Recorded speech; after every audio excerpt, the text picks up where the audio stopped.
우리 함께 하나님의 말씀 같이 봉독하도록 하겠습니다. 마가복음 3장 20절에서 35절까지의 말씀입니다. 우리 서로를 향해서 예수님 때문에 행복하세요 라고 인사하고요, 내일 새벽에 뵙겠습니다 라고 인사하겠습니다. 예수님 때문에 행복하시고요, 내일 특세 4일째 날 만나 뵙도록 하겠습니다. 아멘.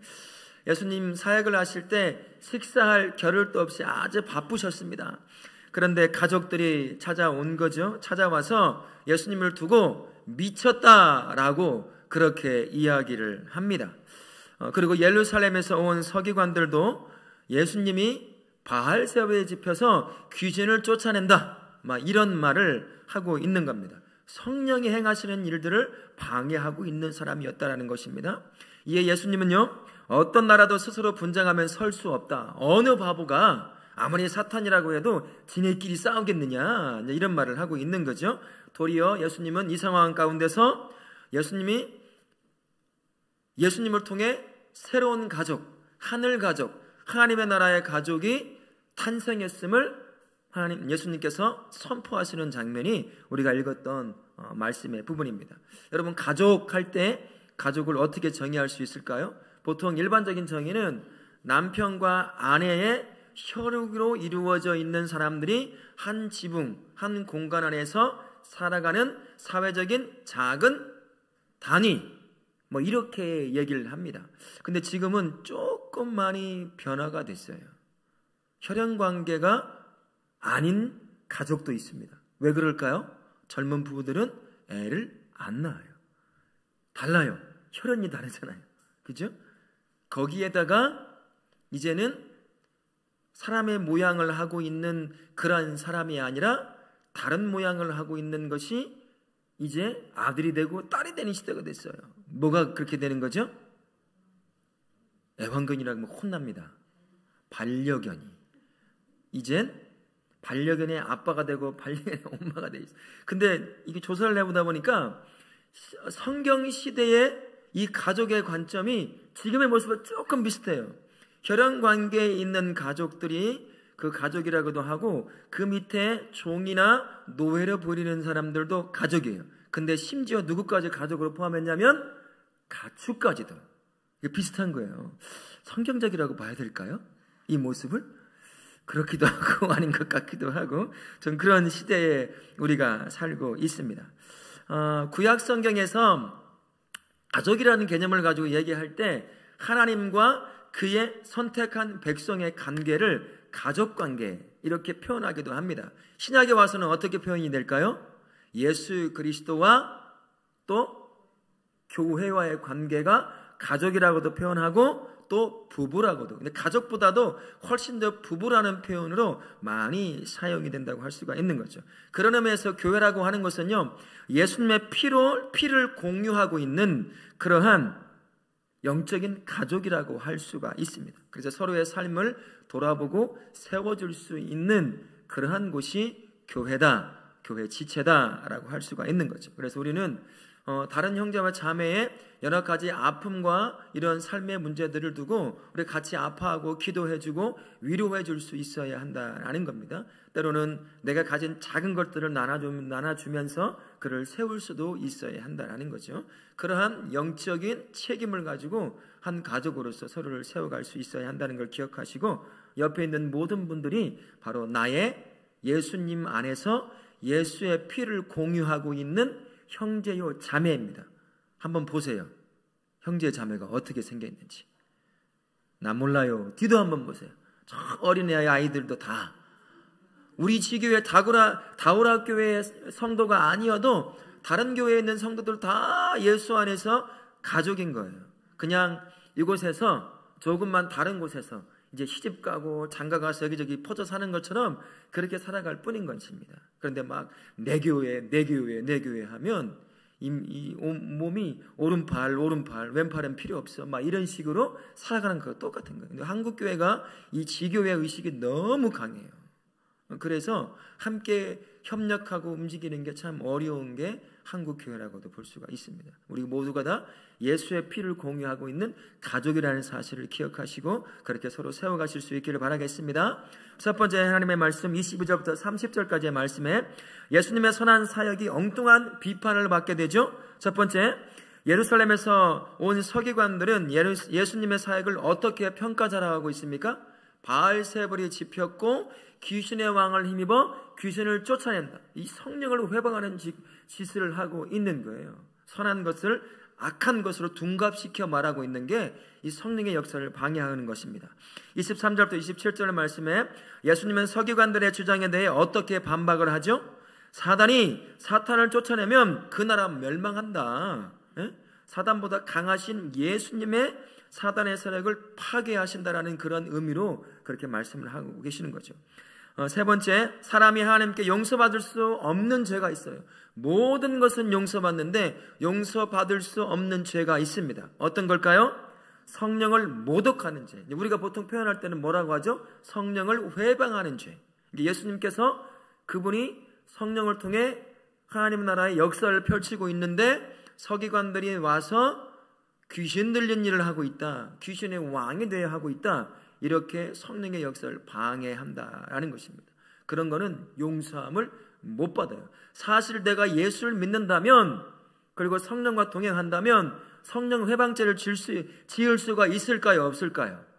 못 지어요. 왜요? 성령이 알게 하시거든요. 근데 만약에 예수 믿는다고 말하면서도 하나님의 선하신 성령의 역사들로 회방한다? 그러면 어떻게도 말할 수가 있을까요? 말로는 예수 믿는다고 하지만 실제로는 예수님을 안 믿는 사람일 수도 있어요. 성령과 동행하지 않는 인생, 믿지만 영적으로 둔감해진 인생도 있을 수 있고요. 우리가 함부로 판단할 수 없지만 얘가 예수를 믿고 살아간다고 하면 성령 회방죄는 절대로 지을 수가 없어요. 내 안에 성령이 가만히 계시지 않거든요. 눈을 열어서 보게 하시고 듣게 하시고 깨닫게 하시기 때문에 성령을 쫓아 살 수밖에 없기 때문인 것입니다. 자, 첫 번째 은혜 나눔의 말씀을 한번 보겠습니다. 예수님이 사탄을 결박하심으로 이미 승리를 마련해 놓으셨습니다. 그래서 예수님의 이름으로 이제는 귀신을, 사탄을 쫓아낼 수 있습니다. 믿으시죠? 아멘. 하지만 예수님이 이기신 전투에요, 여전히 남아있는 사단의 잔당들이 있습니다. 그 영향 때문에 우리가 미혹에 넘어지고 유혹에 넘어지고 때로는 제도 지키도 하는 거예요. 세상이 이런 여러 가지 아픔과 이런 전쟁에 또 뭐 기근에 수많은 죽음들이 때로는 사단이 사람들을 무너뜨리려고 하는 그러한 사단의 공격 중에 하나일 수도 있다는 겁니다. 다 그런 것은 아니지만 말이죠. 그것을 무너뜨릴 수 있는 사람이 누구냐면 예수와 동행하는 성도가 그 사람이에요. 그 예수님이 이미 승리를 이루신 예수님이 누구와 동행하고 있는 거죠? 성도와 동행하고 있는 거예요. 이걸 항상 잊어버리면 안 됩니다. 모든 것을 승리하신, 사단에 승리하신 예수님은 나와 동행하고 있는 거라는 거죠. 예수께서 십자가를 지심으로 말미암아 사단을 완전히 밟아버리셨어요. 이젠 머리가 깨져 죽은 뱀과 같은 거예요. 언젠가도 말씀드렸지만 살아있는 뱀보다 머리가 깨져 죽은 뱀이 꼬리를 움직일 때 더 혐오스럽고 무서워요. 가까이 못 가요. 정말 보셨어요? 저는 외할머니 댁에 맡겨져 살면서 이 조그만 실뱀들 많이 죽여봤거든요. 막대구리 막대 머리만 때려가지고 분명히 죽였는데 꼬리가 막 살아서 막 그냥 막 징그러워요. 혐오스러워요. 무서운 걸 넘어서가지고 죽었는데 살아 움직이는 것 같아요. 사단이 지금 그러고 있는 거예요. 예수가 십자가에서 완전히 머리를 짓밟아서 죽였어요. 끝냈어요. 승리를 했단 말이에요. 그런데 꼬리가 살아있는 것 같은 뱀처럼 여전히 이 땅에서 자기가 왕 행세를 하고 있는 거예요. 그러나 그런 왕이 아닙니다. 이 땅을 지배하지 못해요. 계속 최후의 발악을 하고 있는 겁니다. 진정한 왕이 누구시죠? 예수 그리스도십니다. 아멘. 이 땅 다 지배하고 온 우주의 왕으로 지배하고 있어요. 우리 겁먹을 필요가 없는 거예요. 그러면서 사탄에게서 승리하신 예수님이 그의 이름으로, 그의 권세 있는 이름을 저와 우리에게 주셨습니다. 왜요? 뭐 하라고요? 그 권세에 있는 예수 그리스도의 그 이름으로 사단의 권세를 짓누르라고 우리에게 주셨습니다. 우리가요, 내가 예수를 진심으로 믿는다고 한다면 그 이름으로 외치면 사단은 우리를 공격 못해요. 사단이 무서운 게 아니라 누가 무서운 줄 아세요? 누가 무서울까요?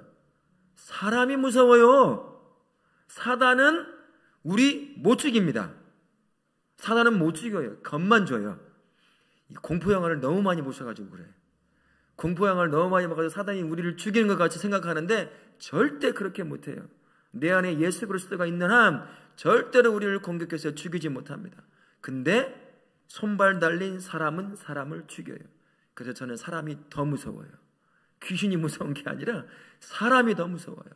사단은 절대로 우리를 공격해 죽일 수가 없습니다. 내가 그에 미혹되어 속는 거예요. 속아서 그의 짓밟힘을 받고 살아가는 것입니다. 여러분 혹시 꿈 꾸시죠? 어젯밤 꿈 좀 꾸셨어요? 오늘 혹시나 낮잠을 주무셨으면 백일목을 좀 꾸셨습니까? 보통 예수를 믿는 사람들도요, 이런 거에 민감하게 반응하는 사람이 있어요. 꿈 얘기를 하는 사람이 있거든요. 그 꿈을 가지고 뭔가 희한하게 하나님이 그것을 통해서 나에게 뭐 계시를 준다든지 뭘 하려고 하신다고 생각을 하고 있어요. 그거 절대 없습니다. 이미 기록된 계시의 말씀을 주셨기 때문에 꿈을 통해서 하나님은 절대 말씀하지 않아요. 그러나 꿈을 매개체를 통해서 내가 지금 어떠한 상태에 있는지를 알게는 하셔요. 만약에 악몽을 꾼다, 그럼 내가 어떤 상태에 놓여 있는 걸까요? 심리적으로 여러 가지 삶의 문제 때문에 굉장히 눌려 있는 거예요. 그러니 꿈만 꾸면 그 마치 가위를 눌리는 것 같은 거예요. 그럼 내 심령이 내가 하나님 앞에 내 삶을 가지고 나가야 되겠구나. 내가 내 삶의 문제를 짊어지고 해결하려고 하니 이런 수많은 스트레스와 아픔 가운데 있구나 하면서 그걸 가지고 하나님 앞에 가지고 나아가는 거예요. 그것을 통해서 뭔가 희한하게 해석을 해보려고 하면 안 된다는 거예요. 그게 바로 꿈에 매여 살도록 사단이 하는 거예요. 절대 그렇지 않습니다. 여러분 손 없는 날 아시죠? 근데 지금 복덕방을 안 하고 뭐라고 하죠? 부동산이라고 하잖아요. 거기 가서 안 믿는 부동산 하는 사람들이 막 얘기하다가 손 없는 날을 딱 얘기해요. 어떻게 다가오셔요? 이날 이사하면 좋겠는데 손 없는 날이라고 하나요? 네, 그죠? 손 없는 날인데 괜찮겠어요? 라고 물어봐요. 내가 예수 믿는 걸 모르고. 그럴 때 아무런 이상이 없습니까? 찝찝한가요? 솔직히 한번 얘기해 보세요. 찝찝한 사람도 있어요. 여전히 붙잡혀 사는 거예요. 예수님이 사단을 완전히 짓눌러 승리했습니다. 이젠 나에게는 사단에게서 자유함이 있는 거예요. 그래서 내가 손을 내 머리에 올려 안수할 수 있는 이유도 바로 거기 있는 거예요. 예수의 이름이 나의 권세가 되었습니다. 내가 연약함 가운데 있어서 사단이 다양한 모습으로 나의 영혼과 삶을 공격해 올 때 다른 곳에 갈 필요가 없어요. 예수가 동행하는 나의 인생에 그 이름으로 내 영혼에 내 삶에 선포하면 되는 거예요. 어딜 가서 뭘 하겠어요. 권세자, 승리자 예수님이 지금 나와 동행하고 있는데 그분에 의지하면 되는 거잖아요. 그래서 내가 예수의 이름으로 명하노니 내 마음을 휘젓고 있는 사단아 물러갈지어다 하면 사단은 꼼짝 못합니다. 우리에게 그러한 자유와 그 권세의 이름을 주신 줄로 믿습니다. 여러분들 삶 가운데 그 예수의 이름이 그냥 이름만 준 게 아니에요. 여러분들을 자유케 하시라고 주신 줄로 믿습니다.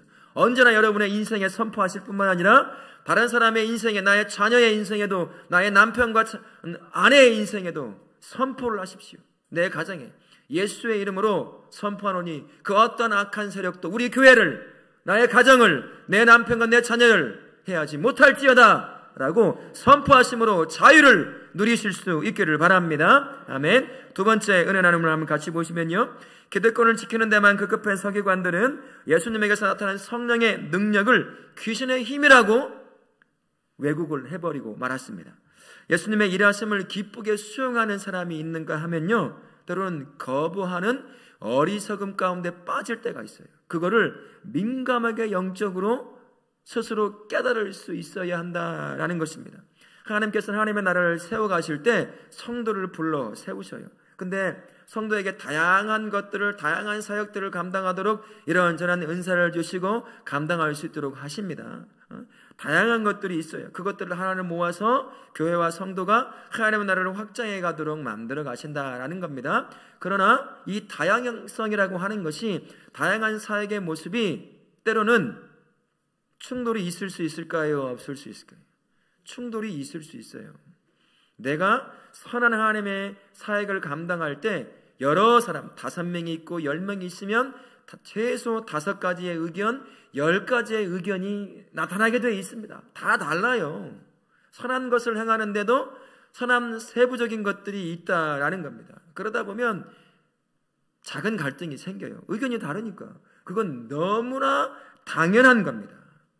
문제는 그것이 성도들 안에서, 그리고 성도와 목회자와 이 갈등이 아니라 선한 나눔, 하나님이 이루시고자 하는 선한 것들을 딱 바라보고 이 중에서 가장 하나님께서 기뻐하시고 가장 선한 열매를 맺을 수 있는 더 나은 것이 무엇인지를, 그것을 찾아가야 된다는 거예요.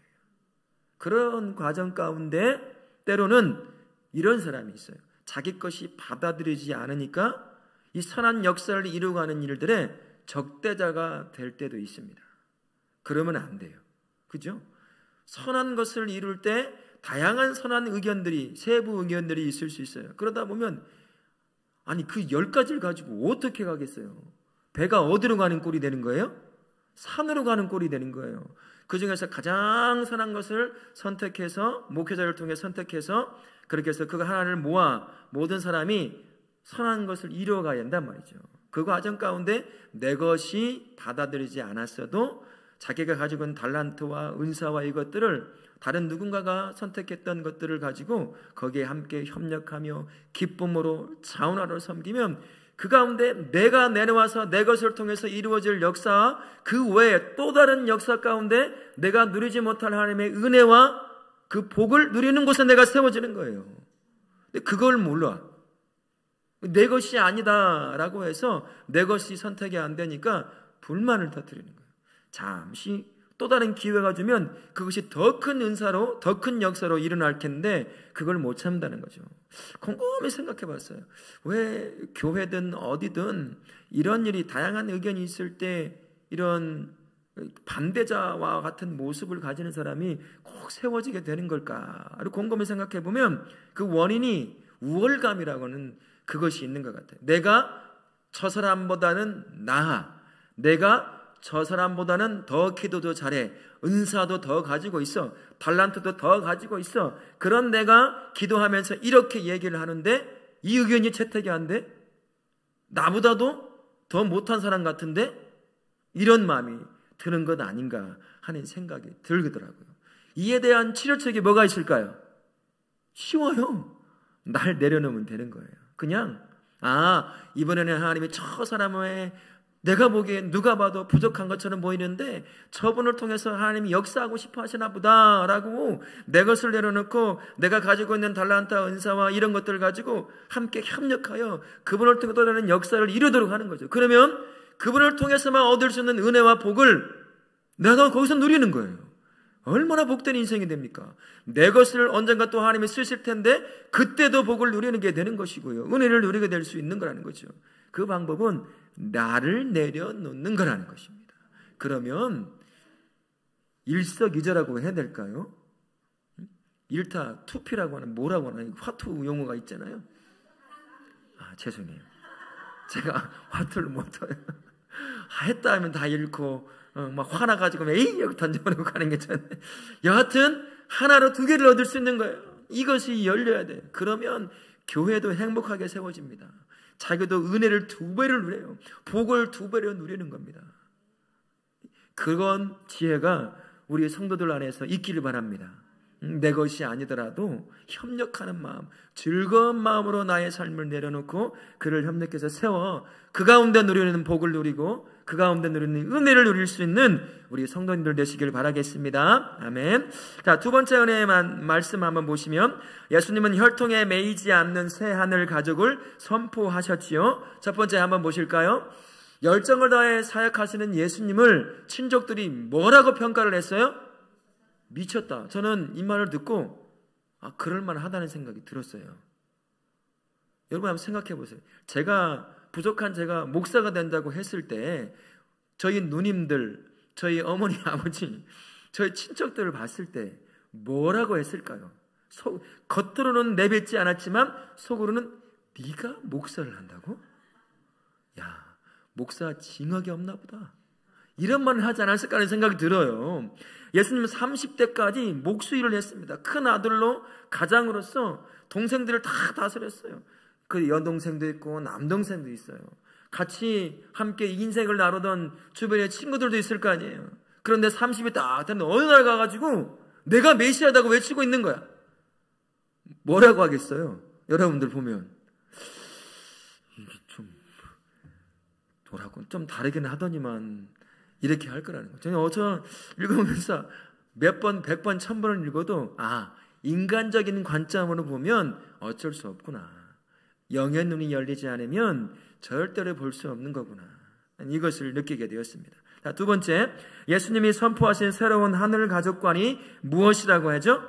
누구든 하나님의 뜻대로 행하는 자가 형제요, 자매요, 나의 어머니다 라고 말씀하시면서 이제 예수 안에서 새로운 가족관을 딱 예수님이 우리에게 가르쳐 줍니다. 성도는 예수님 이름으로 이루어진 이 교회인데요, 이 교회는 그래서 새로운 가족 공동체라고 할 수가 있습니다.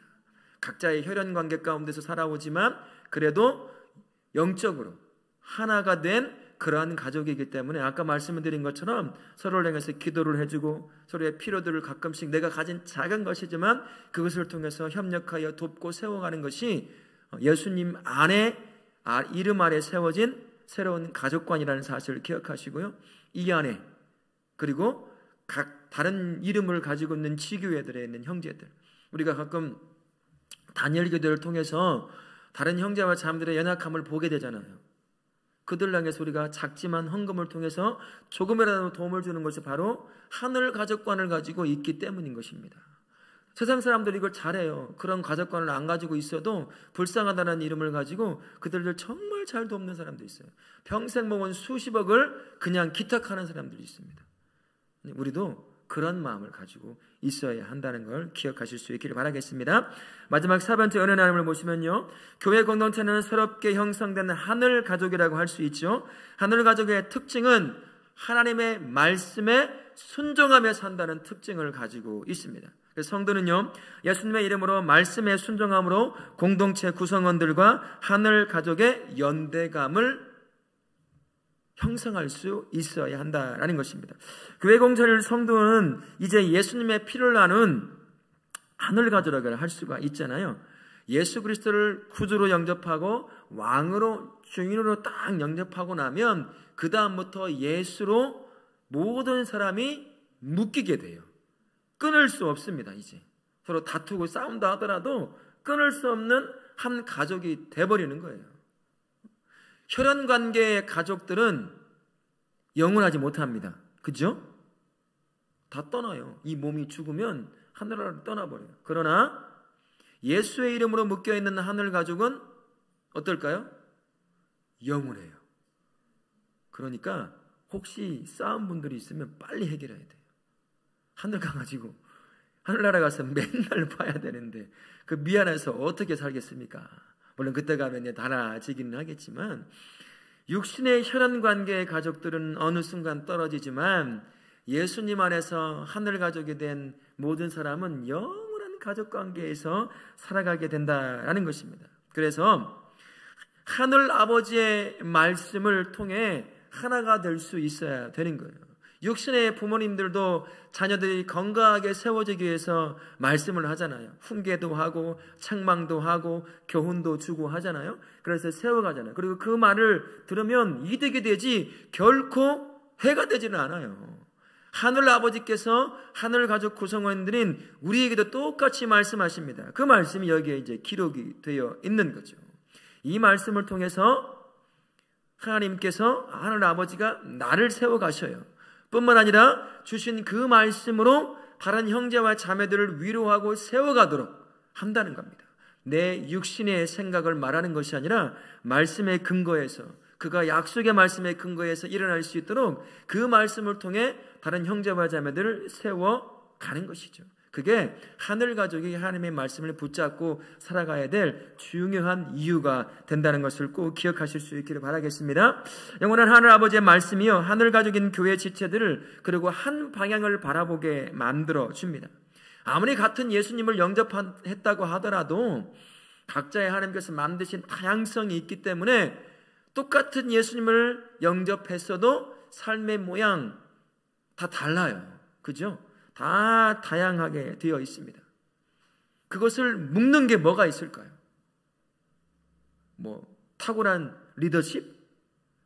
아니면 뭐가 있겠어요? 없어요. 하나님의 말씀밖에 없어요. 말씀이 딱 떨어지면 그 말씀 안에 내 것을 다 내려놓고 그 말씀을 바라보며 그 말씀에 순종하며 나가는 거예요. 그게 바로 하늘 가족입니다.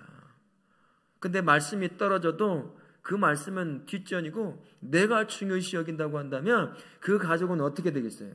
그냥 풍기박산이 되는 거예요. 아버지가 유언으로 남겼던 그것을 듣지도 않아요. 재산 때문에 싸우고 난리가 나서 막 가족이 더 이상 이제 가족이 아닌 원수가 되는 것들도 한국 사회에서 참 많이 볼 수 있는 건 아니겠습니까? 성도로 이루어져 있는 하늘 가족으로 이루어진 교회가 하나 될 수 있으려고 한다면 그 중심에 다른 것이 아니라 하나님의 말씀이 딱 중심에 누구도 뺄 수 없는 기둥처럼 딱 박혀져 있어야 한다는 거예요. 그리고 그 기둥을 함께 바라보는 거죠. 그 기둥이 실체화된, 말씀이 실체화된 분이 계세요. 누굴까요? 예수 그리스도이십니다. 그래서요, 히브리서 12장 2절에서 이런 말씀이 있어요. 우리 같이 한번 히브리서 12장 2절 말씀 같이 읽겠습니다. 믿음의 주요 또 온전하게 하신 이인 예수를 바라보자. 십자가를 참으사 부끄러움을 개의치 아니하시더니 하나님 보좌 우편에 앉으셨느니라. 누구를 바라보자고 말씀하셔요? 예수 그리스도를 바라보는 겁니다. 말씀이 실체화되신 그분을 바라보는 거예요. 말씀을 본다는 게 예수님을 바라본다는 것과 차이가 없습니다. 우리 성도님들은 말씀을 보며 예수를 바라보는 말미암아 그분의 믿음과 그분의 인격까지 쫓아 삶으로 말미암아 그분처럼 닮아가는 거죠. 그러면 하나가 되는 거예요. 그러니 예수님만 바라보는 거예요. 사람 바라보지 마십시오. 사람 반드시 넘어져요. 실패합니다. 아무리 탁월한 삶을 살았어도요, 다 실수하게 되어 있어요. 그래서 사람 보고 예수를 믿기 시작하면 반드시 시험에 들게 되어 있습니다. 죽은 사람은 상관이 없어요. 더 이상 변화가 없으니까. 산 사람 보고 예수 믿어서는 안 돼요. 그 뒤에 그를 세우신 예수님을 직접 봐야 합니다. 그래야 내가 무너지지 않는다는 것이죠. 우리 모든 성도님들, 저를 포함해서 말씀의 실체이신 예수를 바라보는 말미암아 모두가 다 한 방향으로 한 마음으로 그렇게 세워지는 우리 성도님들 되실 수 있기를 예수님의 이름으로 부탁을 드리겠습니다.